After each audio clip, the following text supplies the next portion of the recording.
ठहराऊंगा। चलिए, एक अपराधी है जी सर। जो कम से कम 10 बार बलात्कार कर चुका है। जी सर।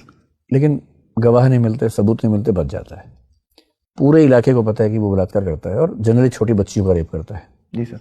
सबूत नहीं छोड़ता, दबंग आदमी है, कोई कुछ बिगाड़ नहीं पाता उसका। आप जिले में गए, आपको खबर मिली कि ऐसा आदमी है। अचानक 2 दिन बाद खबर मिली कि उसने एक और रेप किया किसी छोटी बच्चे के साथ और रेप करके भाग रहा है, उसके पीछे पीछे लोग भाग रहे हैं। आप पहुंचे अपने दल बदल के साथ, वहां पर दल बदल के साथ, और ऐसी सिचुएशन है कि वो राज्य की सीमा क्रॉस करने ही वाला है। आप गिरफ्तार करना चाहेंगे तो भी शायद नहीं कर पाएंगे, क्योंकि वो सीमा क्रॉस कर लेगा। जनता बहुत बड़े हुजूम में, जनता आपसे कह रही है कि इसको मारिए, खत्म कीजिए, क्योंकि ये आदमी, आप अदालत के रास्ते उसको सजा दिलवा ही नहीं सकते।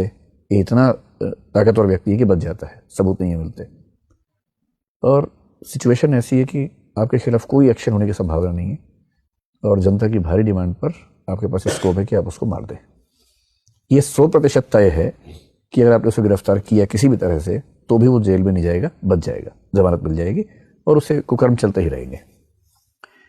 बहुत सारी महिलाएं वहां पर हैं, वो आपसे एकदम रो के कह रही हैं कि सर इसको मत छोड़िए, हम सबकी इज्जत का सवाल है, हमारी बच्चियों का सवाल है, क्या करेंगे आप? सर इस सिचुएशन में सर एक भावनात्मक दबाव तो रहेगा, लेकिन सर मैं उसे गोली तो नहीं मारूंगा सर। क्योंकि सर बिना कोई उसकी कोर्ट में ट्रायल हुए सर दंड देना सर वो ना तो संविधान के अनुरूप है सर, ना ही ये मैं अपने मूल्यों के इसे अनुकूल मानता हूँ। संविधान और जनता में कौन प्राथमिक है? सर संविधान प्राथमिक है सर। संविधान के लिए जनता है, ना कि जनता के लिए संविधान। सर अगर संविधान कोई बात नहीं, आप पूछिए। या किसी और सामाजिक वर्ग की प्रभुत्व की भावना से भरी हुई है। जैसे मैं आपको एग्जाम्पल दूं, कहाँ राजा भोज, कहाँ गंगू तेली। जी सर। इसमें तेली को लाने की क्या जरूरत थी? तेली एक जाति है जो निम्न कही जाती है, तो तुलना करते हुए उसे कमजोर बताने की क्या जरूरत थी? तो ऐसी कुछ और कहावतें बताइए जिससे पता लगे कि जो लोक भाषा है, डायलेक्ट्स हैं, मुहावरे हैं, कैसे वो सोशल डिस्क्रिमिनेशन को जस्टिफाई करते हैं। सर एक तो है कि जोरू जमीन जोर का, नहीं तो किसी और का। ठीक है। एक है सर कि भंगी की पहुंच नाली तक। ठीक है। और उसके अलावा सर तीसरा है कि नीच जात लतियाए अच्छा। और चौथा है कि कहने से कुम्हार गधे नहीं चढ़ता।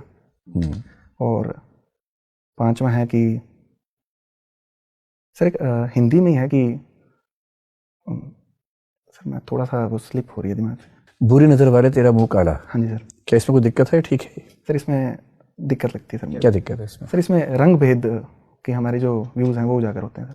हाँ, क्योंकि भारत पर हमने तो गौरव नहीं किया था, तो भारत में तो कहावत बुरी नजर वाले तेरा मुंह गोरा होनी चाहिए थी। जी सर। और हम बोलते हैं मुंह काला। तो आपको लगता है कि रंग भेद का मामला है इसके पीछे? सर ना चाहते हुए भी सर इसमें रंग भेद का मामला बनता है। आप लोकल जो बोलियों की बात कर रहे हैं, तो राजस्थानी भी एक भाषा है या बोली है, वो भाषा है, जैसा भी आपको ठीक लगे। और ये डिमांड खूब चल रही है कि राजस्थानियों को भाषा का दर्जा मिलना चाहिए। ऐसा दर्जा मैथिली को मिला है कुछ साल पहले, मतलब हिंदी की बोलियों में से जिसको हम कह सकते हैं। तो राजस्थानी को भाषा का दर्जा मिले या ना मिले, पहले तो ये बताइए आपकी राय क्या है। और दूसरा, अगर मिले तो राजस्थानी कौन सी राजस्थानी को मिले? राजस्थानी तो अपने आप में कोई एक ढांचा है नहीं, तो किसको राजस्थानी माना जाएगा? सर अगर राजस्थानी को भाषा का दर्जा देने की बात है तो इसके पक्ष में जो तर्क दिए जाते हैं, सबसे पहले मैं उनको बताना चाहूँगा। उनका ये है कि राजस्थान की जो भाषा के जो प्रयोक्ता हैं उनका काफ़ी बड़ा वर्ग है, 3-4 करोड़ लोग बोलते हैं। दूसरा है कि इसमें साहित्य की प्रचुर मात्रा है। प्राचीन काल से लेकर मोहनोत, नैन्सी, सूर्यमल मिश्रण जैसे रचनाकार राजस्थानी, और इसके अलावा सर विजयदान देथा जी है, उन्होंने काफ़ी लिखा है। लेकिन सर इसके बारे में विपक्ष में तर्क ये है कि सबसे पहले तो सर राजस्थानी की 4 बोलियाँ हैं उपभाषा की: मारवाड़ी, मेवाड़ी, ढूंढाड़ी और मेवाती। अगर मारवाड़ी, मेवाड़ी, जी सर, जयपुरी को ढूंढाड़ी कहते हैं सर। और चौथी मेवाती। और मारवाड़ी नहीं है? मारवाड़ी बोला ना सर। अच्छा, दूसरी मेवाड़ी बताइए आपने। मालवी नहीं है? Sorry sir, Malvi. अच्छा ठीक है, बताइए। तो सबसे बड़ी समस्या तो ये है कि इनमें से हम भाषा का दर्जा देंगे किसको? क्योंकि सर अगर एक को देते हैं तो दूसरे वर्ग के प्रयोक्ता हैं, उनको सर तुलनात्मक वंचन की महसूस होगी। वो सोचेंगे कि भाषाई साम्राज्यवाद हम पर हावी हो रहा है। दूसरा ये है कि सर राजस्थानी की जो लिपि है सर वो देवनागरी लिपि है। तो इस बेस पे भी इतना तर्क उनका लगता नहीं है कि जैसे सर मैथिली को दिया गया था तो उसकी कैथी या तिरहुत लिपि थी। और तीसरा ये है कि साहित्य भी इतना अधिक प्रचुर मात्रा में नहीं है। और चौथा ये है कि सर सवाल कि इससे होगा फायदा क्या, कि अगर हम मारवाड़ी को जैसे राजस्थानी को देते हैं तो इसमें विश्वविद्यालय के स्तर पर उसकी पढ़ाई चालू हो जाएगी या अकादमिक स्तर पर उसमें शोध हो जाएंगे, लेकिन आम लोगों को कोई फायदा नहीं होगा। लेकिन इससे सर एक अनियंत्रित श्रृंखला बन जाएगी बोलियों के स्तर पर आंदोलनों की, जो आगे सर तनाव ही जन्म देगी सर। मान लीजिए आप IPS बन गए, तो राजस्थान के आदमी हैं, राजस्थान में तो आजकल आरक्षण रेल की पटरियों से मिलता है। अब आप IPS बन गए और आपको आपसे बात करके लग भी रहा है कि आप पितृसत्ता के समर्थक नहीं हैं, बहुत जेंडर सेंसिटिव आदमी हैं। जी सर। अक्षय तीज के दिन राजस्थान में क्या होता है आपको भी पता है, हमें भी पता है। जी सर। अक्षय तीज के दिन खूब बाल विवाह होते हैं और किसी पुलिस वाले की हिम्मत नहीं होती कि वहां पर जाकर रोक सके उनको। जी सर। तो मान लीजिए आप जिले के एसपी हैं और आपको पता लगा कि आपके जिले में कम से कम 300 बाल विवाह होने वाले अक्षय तीज के दिन, एक ही दिन होने वाले हैं, एक ही स्थान पे होने वाले हैं। पूरे जिले को पता है, हर बार पता होता है, आपको भी पता है। पिछला एसपी पितृसत्ता का समर्थक था, वो चुप रहता था। आप इस पर कैसे मैनेज करेंगे कि ये ना हो?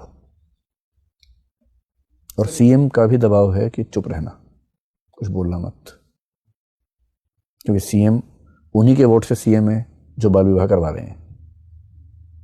कैसे हैंडल करेंगे? सर मैं 10-15 सेकंड लेना। हाँ, आराम से सोच के बताइए। सर पहली बात तो यह है कि सर दबाव चाहे किसी का भी हो, सबसे बड़ी बात है कि एक सिविल सर्विस होने के सिविल सर्वेंट होने के नाते सर संविधान है, मैं उसे फॉलो करूंगा। और संविधान के तहत संसद ने बाल विवाह के विरुद्ध कानून बना रखा है, तो अगर कानून बनाया तो उसे इम्प्लीमेंट करने की मेरी जिम्मेदारी है सर। और दूसरी बात यह है कि अगर लोगों में इस बात को लेकर है कि वो बाल विवाह कर रहे हैं, तो कुछ ऐसे भी अल्पसंख्यक होंगे जो इसे अनुचित बता रहे होंगे, तो सर मैं उनकी हेल्प लूँगा जो। और तीसरी चीज़ है कि धार्मिक लीडर हैं जो भी वहाँ पर जो बुद्धिजीवी होंगे, सर मैं उनकी मदद से ये प्रचार करवाऊँगा कि ये सब गलत है। और चौथा सर मैं सोशल मीडिया का यूज़ करूँगा कि इसके थ्रू जितने भी ग्रामीण स्तर पर जो भी निर्वाचित प्रतिनिधि है उनको एक एक मैसेज आएगा कि आपके गांव के स्तर पर आपकी जिम्मेदारी है कि इसकी निगरानी रखी जाए, नहीं तो सर उनको इसके लिए जिम्मेदार। रवि, आपका विषय हिंदी साहित्य है ना? जी सर। मुझे एक कविता याद आ रही है जिसमें कहते हैं कि जहां ना पहुंचे रवि वहां पहुंचे कवि। साहित्यकार के बारे में ऐसा अक्सर कहते हैं। तो कौन सी जगह है जहां कवि पहुंचते पर रवि नहीं पहुंच पाता? कुछ ऐसी कल्पनाएं करके बताइए, उदाहरण देके बताइए कि जैसे यहाँ कवि पहुंच गया और यहाँ रवि नहीं पहुंच पाया था। सर एक प्रेमचंद जी की कोटेशन है कि साहित्य, इतिहास और साहित्य के संबंधों पे उन्होंने कहा है कि इतिहास में तिथियां और घटनाएं सत्य होती है, बाकी सब असत्य, लेकिन साहित्य में तिथियां और घटनाएं असत्य होती है, बाकी सब सत्य। तो जो एक साहित्यकार होता है वो दूसरे के पर काया प्रवेश करता है सर, उसके मानवीय जो भाव हैं उनके अंदर प्रवेश करके वो व्यक्ति अमुक समय पर क्या सोच रहा होगा इस बारे में वो विस्तार से लिखता है। तो ऐसा कीजिए ना, हिंदी साहित्य में कोई रचनाओं के एग्जाम्पल लेके मुझे बताइए कि सर इस रचना में लेखक ने ये बात कही है, यहाँ तक रवि भी नहीं पहुंच पाता पर कवि पहुंच गया। सर आषाढ़ का एक दिन मोहन राकेश जी का नाटक है, उसके बारे में सर उन्होंने कालिदास के बारे में लिखा है कि कालिदास किस प्रकार सत्ता के साथ द्वंद्व करते हुए सत्ता के लालच के आगे झुक जाता है। तो ऐसा सर इतिहास में तो नहीं है, लेकिन उन्होंने अपनी कल्पना से उसे इतना यथार्थवादी बनाया है कि वो सत्य प्रतीत होने लगता है। तो यहाँ तक सर रवि नहीं पहुंच सकता जो कवि ने करके दिखाया। एक ही बताएंगे, एक कोई और भी सोच पाएंगे? सर जो प्रेमचंद जी का उपन्यास है गोदान, उसमें सर उन्होंने स्वतंत्रता संग्राम के जो वर्गगत चरित्र को उभारा है, या ग्रामीण समाज की जो सूक्ष्म जो समस्याएं हैं उनका जिस तरीके से विवेचन किया है वो भी सर बहुत ही शानदार। एक परिभाषा साहित्य की आती है कि साहित्य समाज का दर्पण है। जी सर। मुझे ऐसा लगता है कि परिभाषा बहुत ही नाकाफी सी है, अपर्याप्त सी परिभाषा है। इस परिभाषा में क्या दिक्कतें हैं और इसको अगर ठीक करना चाहें तो हम कैसे ठीक कर सकते हैं? अगर आपको ठीक लगती है तो जस्टिफाई कर दीजिए कि ठीक ही है। सर मुझे ये परिभाषा ठीक लगती है सर, क्योंकि सर समाज में जितनी भी जो भी चीज़ें चल रही होती है, अगर हम और किसी भी जैसे विषय को देखें तो उतना नहीं कर पाता जितना साहित्य कर पाता। लेकिन समाज का दर्पण तो अखबार भी है और साहित्य भी है और टीवी का न्यूज़ प्रोग्राम भी है, सोशल मीडिया भी है, तो साहित्य कैसे अलग हुआ इन सबसे? जैसे मैं कहूँ कि सोशल मीडिया समाज का दर्पण है, फिल्में समाज का दर्पण है, अखबार समाज का दर्पण है, सारी बातें ठीक हैं। साहित्य समाज का दर्पण है, ये तो रिपीटेशन हुआ। तो साहित्य में इन सबसे कुछ तो भिन्न होगा। अच्छा मुझे बताइए कि अखबार और साहित्य में क्या अंतर है? दोनों समाज के दर्पण हैं, लेकिन तभी दोनों में अंतर तो होगा ही। क्या अंतर है दोनों में? सर एक अंतर तो मैं जो सोच पा रहा हूँ वो ये है कि साहित्य में सर कल्पनाओं का प्रयोग हम करते हैं, और जो सोच विचार करके किसी मनुष्य के मन में बैठने की जो क्षमता होती है वो साहित्यकार की अधिक होती है। अखबारों में भी सर जो तथ्य हैं उनका अधिक विश्लेषण किया जाता है, मनस्थितियों का कम विश्लेषण किया जाता है सर। तो मनस्थितियों का विश्लेषण जहाँ होगा वहाँ साहित्य होगा। तो साहित्य अखबार की तुलना में समाज का ज़्यादा अच्छा दर्पण है या उसकी तुलना में कमज़ोर दर्पण है या भिन्न प्रकार का दर्पण है?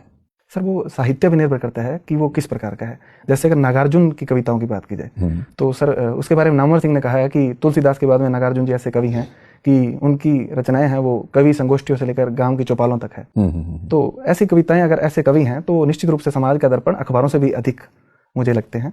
लेकिन अगर कोई कवि है जो कला को अधिक, जैसे सर शास्त्रवादी है या शिल्पवादी हैं, तो उनकी सर समाज के बारे में वो लिखते बहुत अच्छा है, लेकिन समाज तक उनकी जो समावेशन है वो उतना अच्छा नहीं हो पाता। आप लोकल डायलेक्ट्स बोलना पसंद करते हैं, बोलियां बोलना पसंद करते हैं? जी सर। और बोलियों में तो मुहावरे, लोकोक्तियां बहुत ज़्यादा होते हैं। जी सर। अभी आपने पितृसत्ता की बात की। जी सर। ऐसा कहा जाता है कि लोक भाषा में, मुहावरों में, लोकोक्तियों में अक्सर सोशल बाइसेस खुल के सामने आती हैं। बिल्कुल सर। जैसे महिलाओं के खिलाफ, दलितों के खिलाफ, श्वेतों के खिलाफ जितनी कहावतें होंगी उतनी कहावतें पुरुषों के खिलाफ नहीं होंगी, ब्राह्मणों के खिलाफ नहीं होंगी, या ऊंची जातियों के खिलाफ नहीं होंगी। जी सर। तो ऐसी 5 मुहावरे या लोकोक्तियां बताइए किसी भी भाषा की, हिंदी की, डायलेक्ट की, जो सीधे सीधे आपको लगता है कि पैट्रियार्की से भरी हैं